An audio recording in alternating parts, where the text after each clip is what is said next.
আসসালামু আলাইকুম রহমতুল্লাহ। প্রিয় দর্শক, আজ নিয়ে এসেছি চিংড়ি মাছের ঘিলু রান্নার রেসিপি। মজাদার এই চিংড়ি মাছের ঘিলুটা কিভাবে আমরা খুব সহজে বাসায় তৈরি করে নিতে পারি, সেই সব কিছু থাকছে আজকের ভিডিওতে। কোনো রকম ঝামেলা ছাড়াই এই ঘিলুটা আপনারা খুব সহজে বাসায় তৈরি করে নিতে পারবেন। চলুন তবে মূল প্রস্তুত প্রণালীতে। ঘিলু রান্না করার জন্য এখানে কয়েকটি উপকরণ নিয়ে নিয়েছি। মূল উপকরণ হিসাবে লাগছে চিংড়ি মাছের ঘিলু। এখানে আধা কেজির মতো চিংড়ি মাছের ঘিলু নিয়েছি। আগে থেকেই এটা আমি পরিষ্কার করে ফ্রিজে রেখে দিয়েছিলাম। এখন সেটাকে বের করে নর্মাল রান্না করার জন্য বের করে নিয়েছি। সুন্দরভাবে আপনারা যখন এটা বাজার থেকে আনবেন, পরিষ্কার করে তারপরে রান্নার জন্য প্রস্তুত করে নেবেন। এটা রান্না করার জন্য আরও কয়েকটি উপকরণ লাগছে। কিছু কাঁচা ঝাল নিয়েছি। এই চিংড়ি মাছের ঘিলুটাতে একটু ঝাল হলে খেতে বেশ মজা হয়, আপনারা এই ব্যাপারটা খেয়াল রাখবেন। নিয়েছি রসুন বাটা, এখানে আপনারা রসুন কুচিও দিতে পারেন। নিয়েছি কিছু পেঁয়াজ কুচি, 1 কাপের মতো পেঁয়াজ কুচি নিয়েছি। আর লাগছে কিছু গুঁড়া মশলা। গুঁড়া মশলার মধ্যে আমি রেখেছি কয়েকটি মশলা, স্বাদ মতো লবণ নিয়েছি, জিরা গুঁড়া 1 চা চামচ, হলুদ গুঁড়া 1 চা চামচ এবং শুকনো ঝালের গুঁড়া এখানে 1.5 চা চামচের মতো নিয়ে নিয়েছি। ঝালটা আপনাদের প্রয়োজন মতো ব্যবহার করবেন। এই সব উপকরণ দিয়ে এখন আমি রান্নার জন্য চলে যাচ্ছি। চুলায় একটি কড়াই বসিয়ে দিয়েছি এবং তাতে পর্যাপ্ত পরিমাণে তেল দিয়ে নিচ্ছি। তেলটা একটু গরম হওয়া পর্যন্ত অপেক্ষা করব। দিয়ে দিব পেঁয়াজ কুচি। পেঁয়াজটা একটু সময় নেড়ে চেড়ে সামান্য নরম হলে অন্য মশলাগুলো দিয়ে দিব। খুব বেশি সময় অপেক্ষা করার প্রয়োজন নাই। আমার পেঁয়াজটা বেশ নরম হতে শুরু করেছে।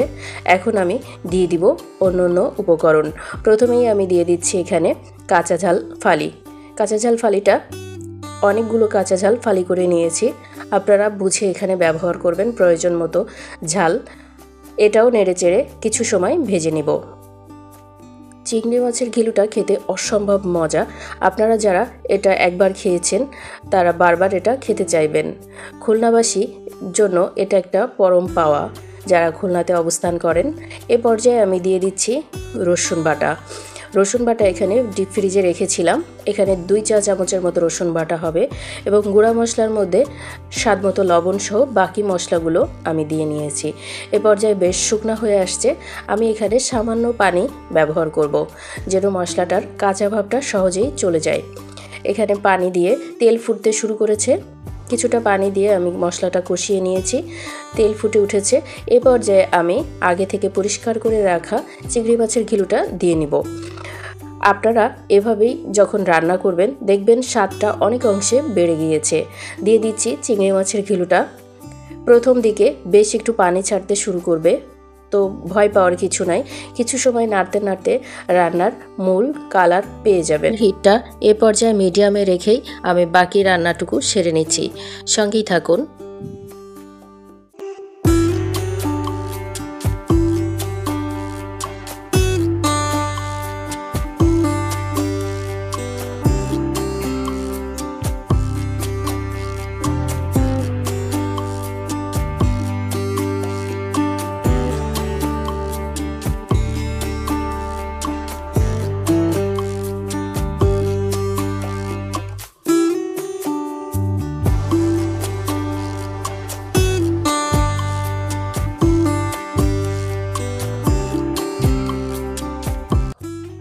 চিংড়ি মাছের ঘিলুর পানিটা বেশ শুকিয়ে আসতে শুরু করেছে এবং খুব সুন্দরভাবে আমি রান্নাটা সেরে নিচ্ছি। অল্প সময়ের মাঝে আমি রান্নাটা করে নিয়েছি।